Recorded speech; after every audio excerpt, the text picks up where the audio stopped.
In this tutorial, I'm going to show you how you can update Olymp Matrix app to the latest version. If you find this video helpful, I'll kindly request that you support me by liking the video and also by subscribing to my channel. My name is Isaac and let's get into it. To update your app, first you need to go to Google Play Store if you are using an Android smartphone or App Store if you are on iPhone.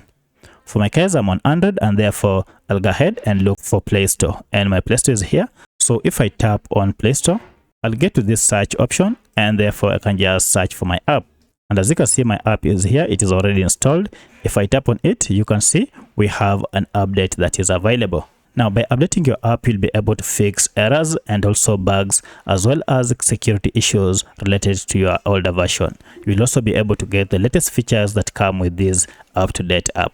From here, proceed and tap on update, and this will proceed and download the latest version of Olymp Matrix app and then install it on your smartphone.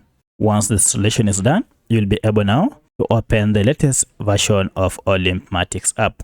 So that's how you can update your app to the latest version.